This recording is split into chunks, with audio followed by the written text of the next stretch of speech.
Bienvenidos a un programa más de Novelísimo, mis estimados televidentes y amigos del programa que presido, Jaime Novelo, y que pues estamos dedicados al tema de la cultura, de la historia para la península.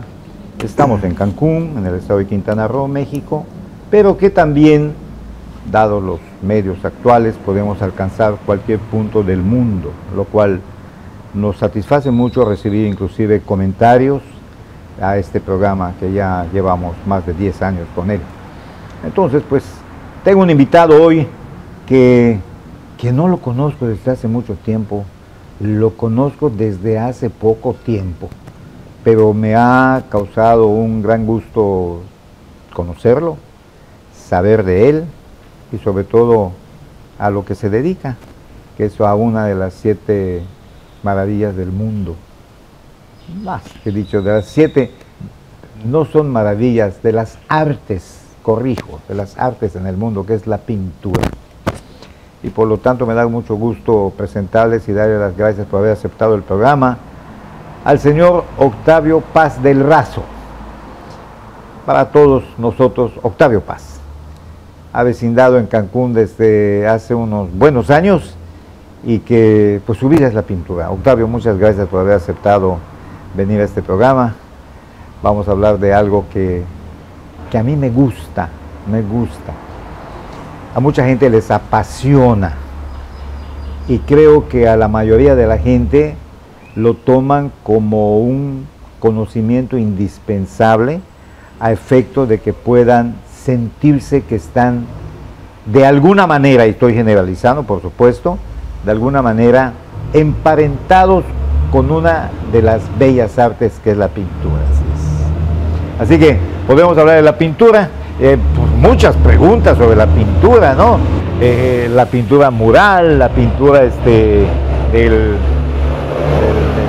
Renacimiento, la pintura religiosa, en fin, vamos a tener 2 programas y rompo el esquema que yo había diseñado para ello, sino vamos a hablar de la pintura en general y quizá tomar nichos en la plática donde por el interés que tengo de conocer en lo personal y que quiero que nuestro público se identifique cuando menos con mis inquietudes y pasárselos a ellos de esta manera franca a través de este programa.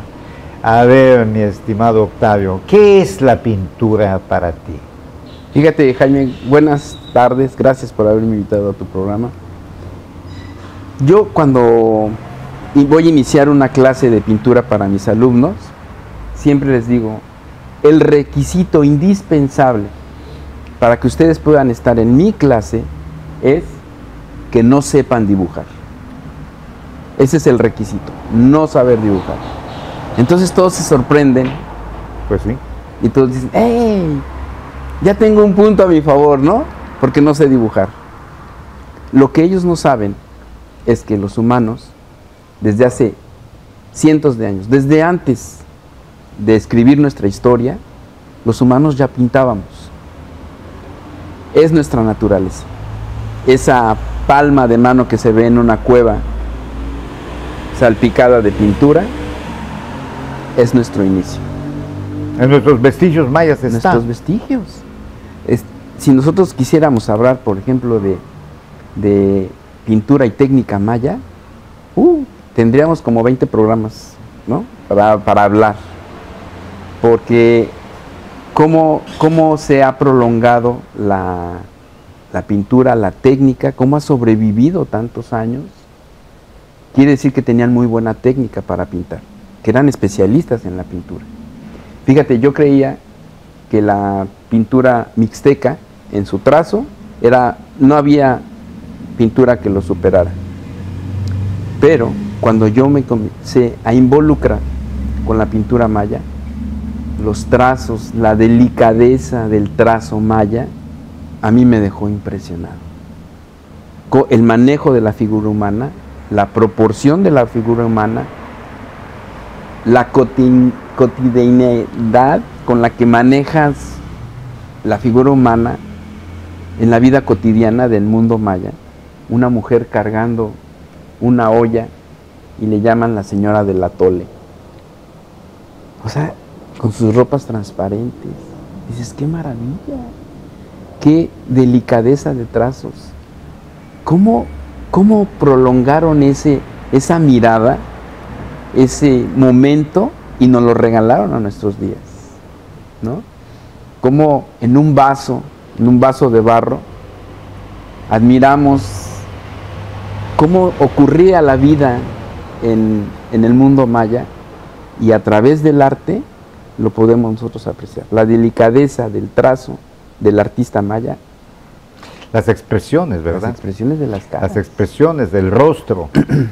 Si no estoy hablando de lo mismo, estoy hablando de algo que se le parece mucho. Creo que es de lo mismo.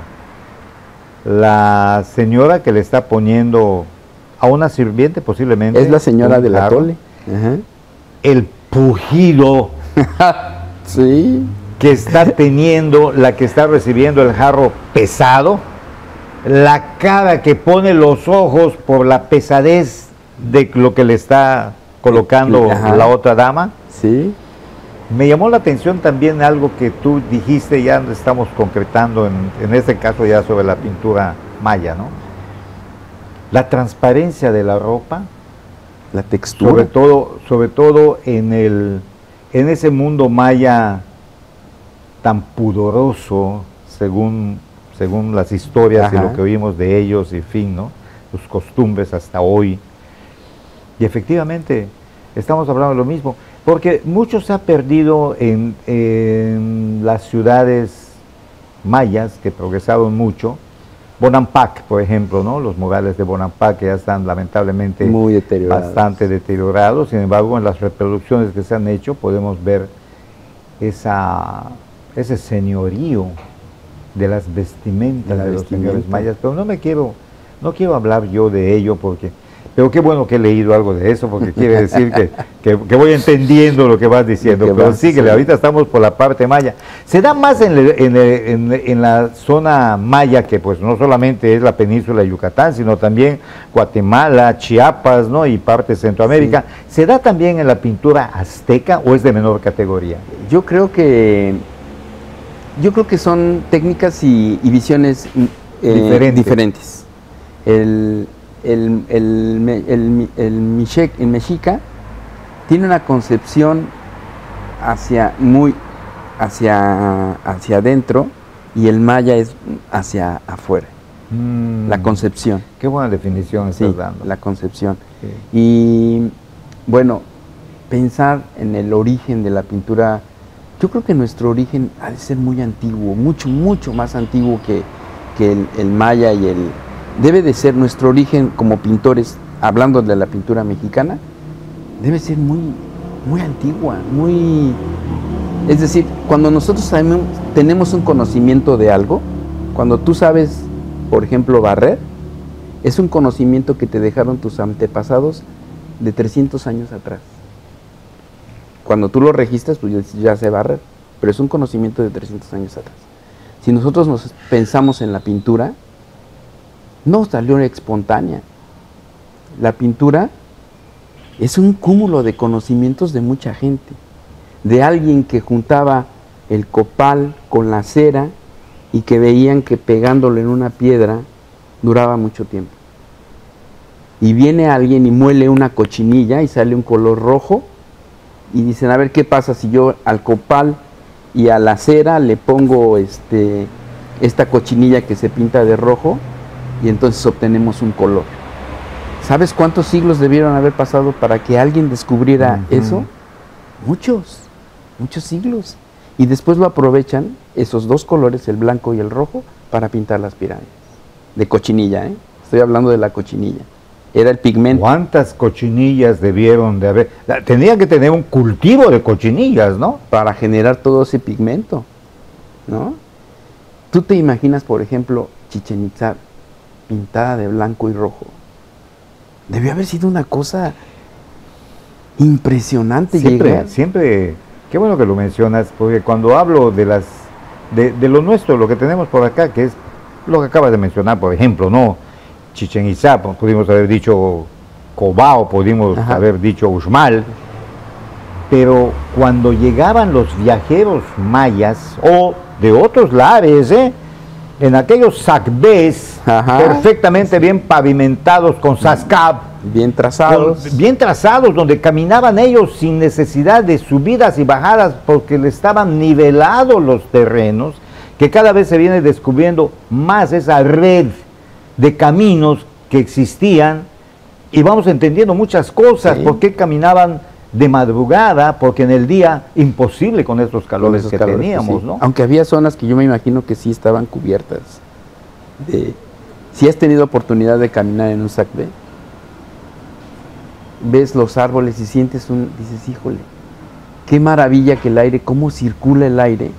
Si tú caminas en la selva, te come el calor, pero si tú caminas en un sacbé, el aire funciona.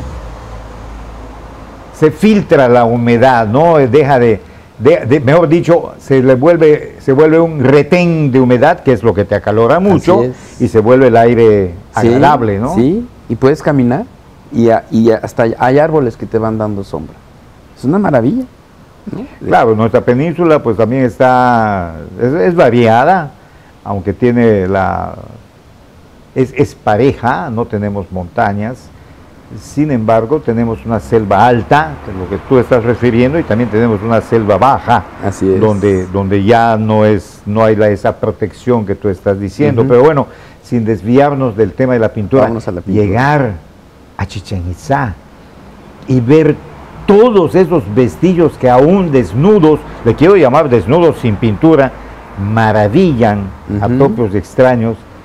En esa época del esplendor, estar todo pintado y además oliendo, porque quemaban copán en varios puntos de la ciudad, o otras cosas olorosas, ¿no? Fíjate, lo que estabas diciendo de que cómo se juntaban los lugares. Yo cuando llegué a Chichén Itzá, a mí me impresionó mucho ver un muro de Zompantli, que es muy mexica, de las cabezas, ¿no? Yo llegué a Chichén y vi un Zompantli y dije, pero esto es mexica, ¿qué hace aquí? Es decir, que había una comunicación. Hubo una comunicación, yo me atrevo a pensar, a reserva de lo que soy de origen meridano, ¿no? Soy quintanarroense, pero siempre recalco de que soy de origen meridano, para diferenciar que ya no lo soy, ¿no? Que ya no soy yucateco. Entonces, los yucatecos son muy orgullosos de lo suyo, ¿no? Eso es normal y qué bueno. Pero creo que, por ejemplo, este descenso de Kukulcán, 21 de marzo y 21 de septiembre, que desciende Kukulcán, formándose el primer triángulo en la parte de arriba, donde están las colas sosteniendo la casita que está allá, y rematando después de 7 triángulos isósceles, exactamente en la garganta de la serpiente de cascabel, mirando hacia el cenote. ¡Qué alarde! ¡Qué alarde! Se ha hecho estudios hasta creo que por parte de la NASA y el conjunto de sistemas que tienen que hacer para que pueda provocarse este fenómeno. Creo, imaginación mía, muy personal, de que no pudo haber sido solamente del conocimiento astronómico de los mayas. Fueron los sabios toltecas que llegaron para acá con los sabios mayas que lograron configurar, porque la ciudad que más influencia tolteca tiene es precisamente Chichén Itzá. Así es. Hay otros lugares ahora, que son como dices, mayas. Imagina, desnudo es una maravilla. Ahora imagínatelo a colores. No, Dios mío, qué bárbaro. Qué bárbaro, qué bárbaro. La serpiente pintada, ¿no? Pintada con sus colores. No, con plumas, porque Kukulcán, eso significa serpiente emplumada, ¿no? Emplumada, sus plumas. Todo, y los ojos y los colmillos, y qué cosa, ¿no? Ha habido, ya no lo veo tanto, aunque con seguridad existe, ¿no? Que ayuda mucho a la imaginación el hecho de que compras libritos y tienen una sobrepágina transparente que lleva la pintura. Entonces se pone sobre lo que es la fotografía actual y te das una idea de lo que cómo se veía. Sido, ¿no? ¿Cómo se veía? Híjole, no. Hablar de la cultura y hablar de lo nuestro nos perdemos y luego la pintura me va quedando como un complemento. No quiero, yo quiero que en este programa lo principal sea la pintura, ¿no? Entonces, pero eso, estamos hablando de pintura. De pintura, ¿no? Estamos hablando de pintura. De cómo la pintura ha sido la columna vertebral de las culturas, el colorido. Volviendo a la pintura en la península, a mí me sorprendió mucho, fíjate, cuando visitaba los pueblos de castas y todo, ver las fuentes y las esculturas pintadas.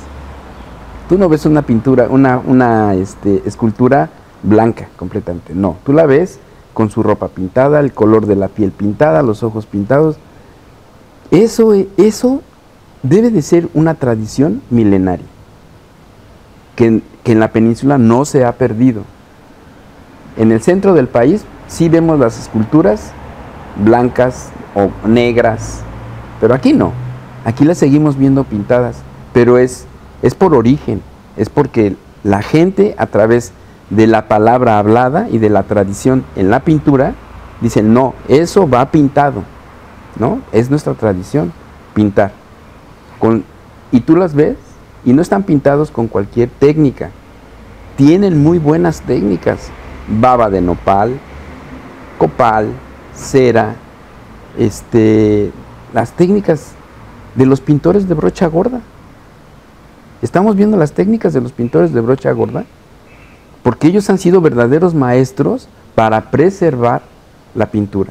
Su técnica de pintar casas, nos han enseñado que su técnica es muy buena para preservar la pintura en los murales. Mira, qué honor a los caballeros, que así les quiero decir en este momento, pintores de brocha gorda. Ya terminamos, fíjate nada más que rápido se va, ya terminamos cuando apasiona una cosa pasa rápido el tema, ¿no? Ya terminamos la primera parte de este primer programa, bien. Así que regresamos. Las cosas que queremos, los proyectos que empiezan, las ilusiones concretadas necesitan una asesoría legal y una base concreta. Notaría 64. Respaldamos tus actos legalmente.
Octavio, pues no lo hago en todos los programas, sí en algunos, tengo que confesarlo, que cuando voy a entrevistar a alguien, cuando me hago de manera somera, procuro interiorizarme en algo de lo que vamos a hablar en el programa. Llegaste en el momento que estaba yo en YouTube, ahí viendo el tema de la pintura, por eso te pude decir la pintura aquí y allá, de la Edad Media, la religiosa y todo eso, ¿no?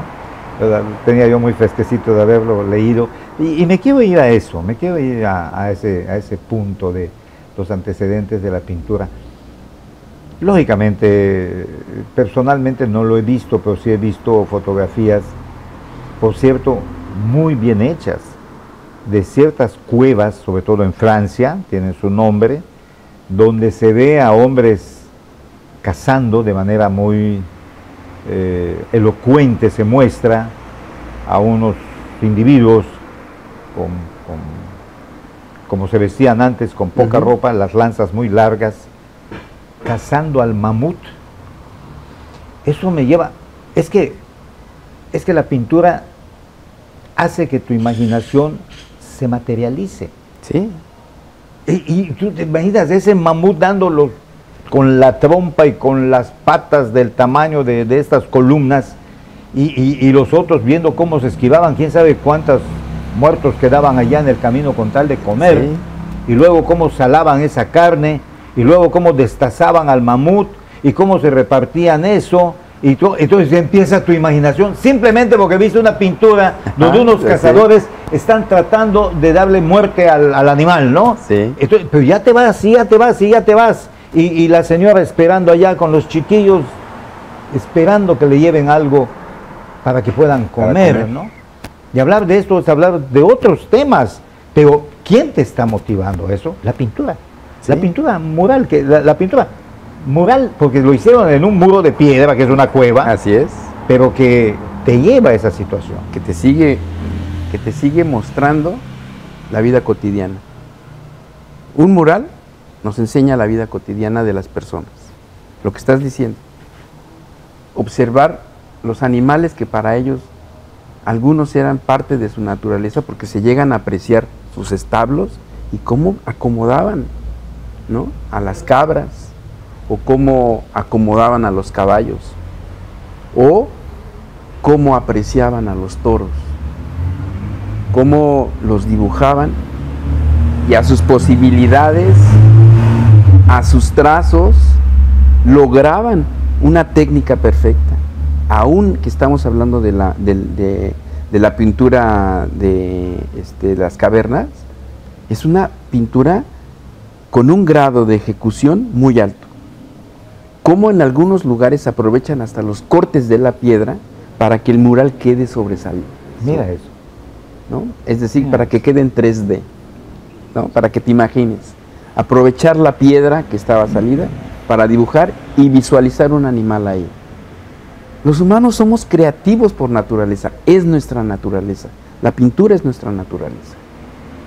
Cuando se inicia el movimiento, por ejemplo, muralista, después de la guerra, de la Revolución Mexicana, que comienza este proyecto de nación, que se está reinventando esta nación, la pintura forma parte del proyecto de nación.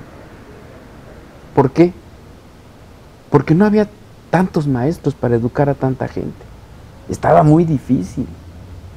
Para José Vasconcelos estaba muy difícil educar a una nación con tan pocos maestros.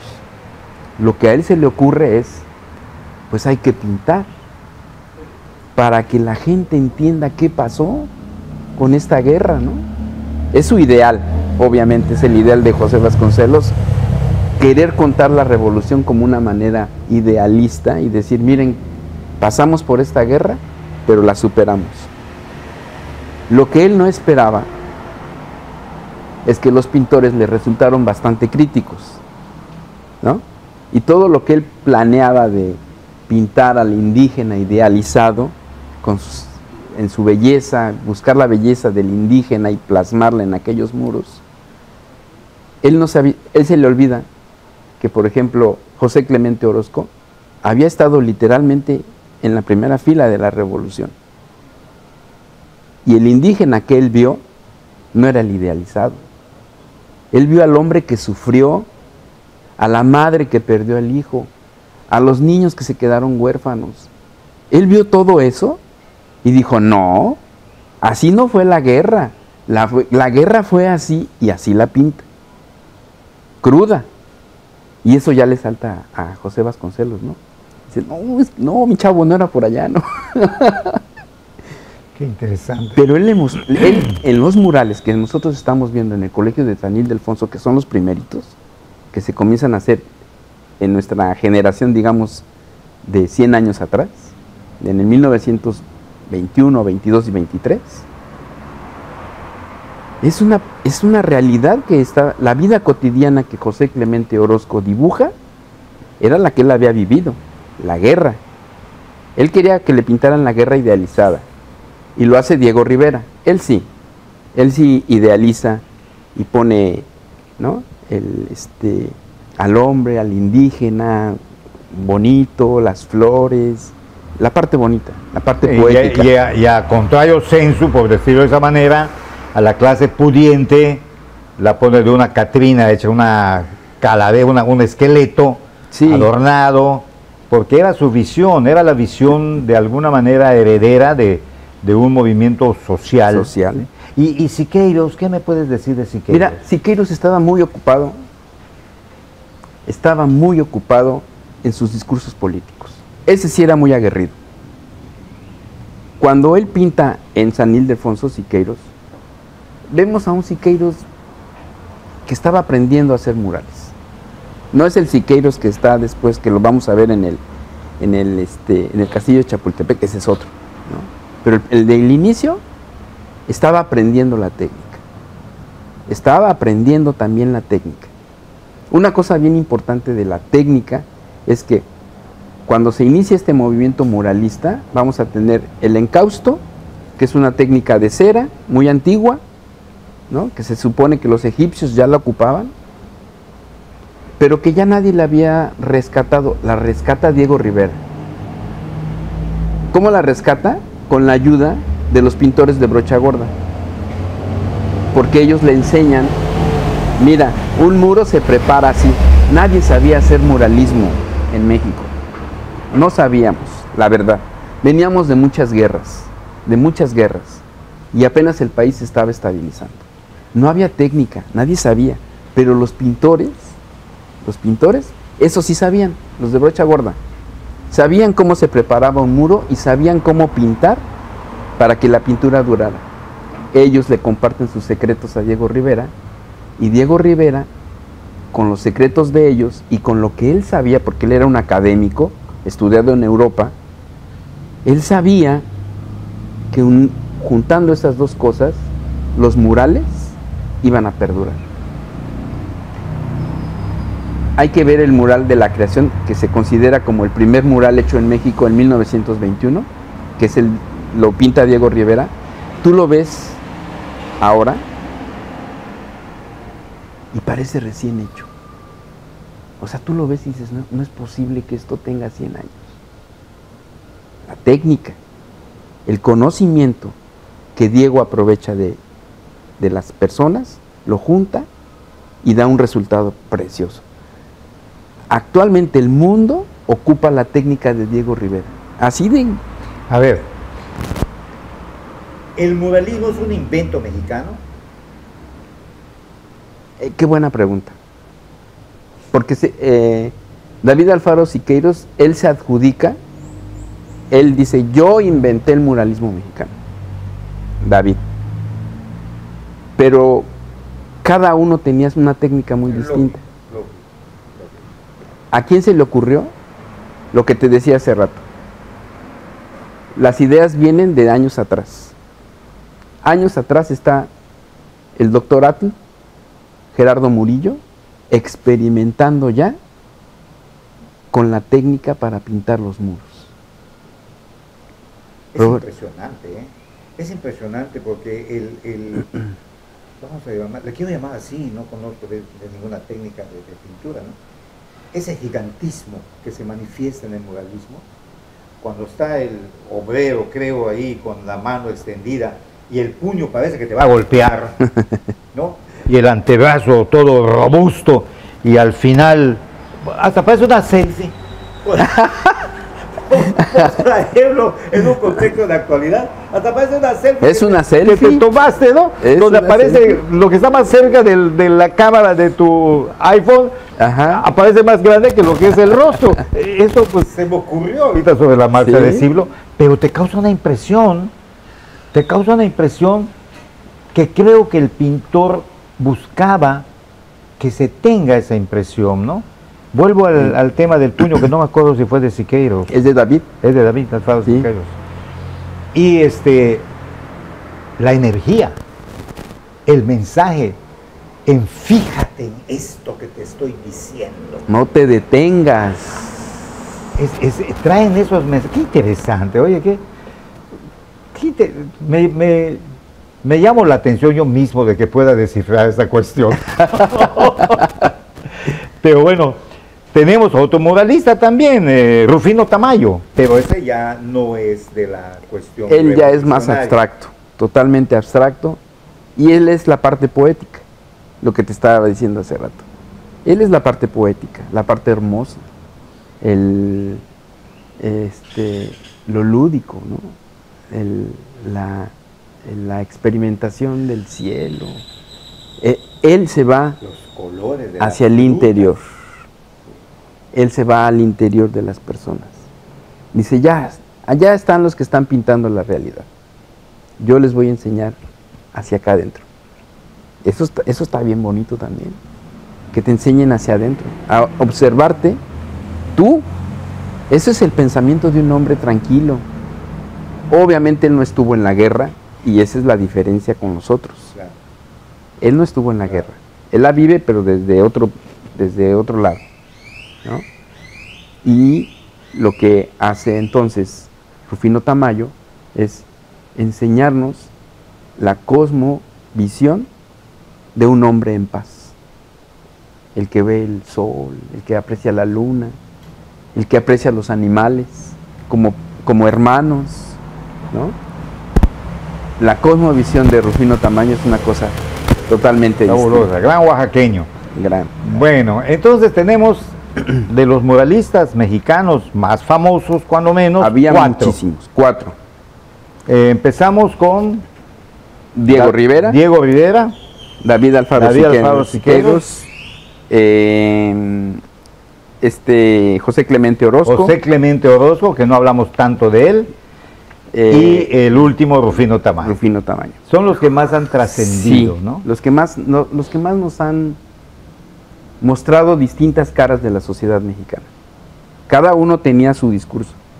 A pesar de que José Vasconcelos a todos los acondiciona y les dice, vamos a pintar la idealización de México, cada uno después se le sale del huacal y cada uno protesta y pinta a su manera.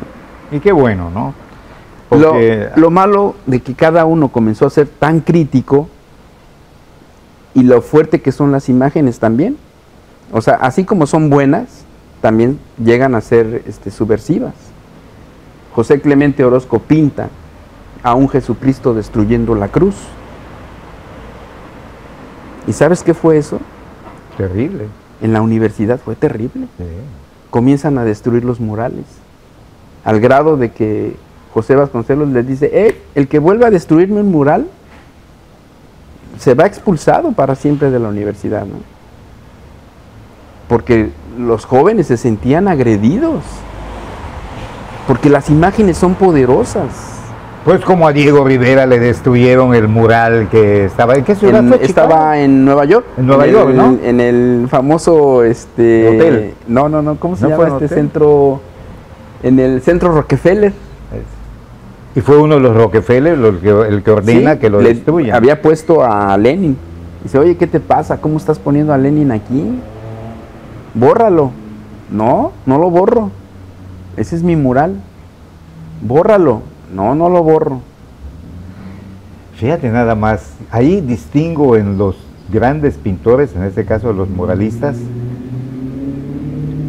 en un nivel, lógicamente, perdonándome la calificación que yo pueda dar y la sensibilidad que yo pueda herir, porque no todos los escritores hicieron lo que quisieron con su arte de escribir. Muchos fueron aduladores del régimen. Así es. Y los pintores de los que estamos hablando fueron ellos mismos con sus propios valores. Sí. Muy interesante. Pues mira, ya terminamos la segunda parte de este primer programa. Qué bueno que me aceptaste un segundo programa, se va como agua. Como agua. Pero, bueno, lo bonito es que va a quedar para la historia, porque con la cuestión cibernética que existe ahora, ahí queda, y el que quiera poner novelísimo Octavio Paz, va a encontrar esta historia plática que vamos a tener. Y los va a llevar a buscar y a entender el muralismo mexicano, que es un tema que da para mucho. Claro, y quiero adornar de alguna manera la comunicación directa que la palabra pueda dar. Porque no es lo mismo que lo leas, donde el escritor hace una descripción a que alguien como tú que practica la pintura, que si no me equivoco, en buena parte vives de la Sí, pintura, así es. Sí. y que estás inmerso en eso y que digas, bueno, en la brevedad de los programas, lo que estás diciendo, entonces como que llega un poco más, ¿no? No sabes cómo te agradezco el que hayas aceptado la invitación. Nos vamos para el segundo programa. Vamos al segundo programa. Y a ustedes, mis estimados televidentes y amigos, muchas gracias por la preferencia, su atención. Hasta la próxima, que la próxima va a ser seguir con Octavio Paz hablando de la pintura.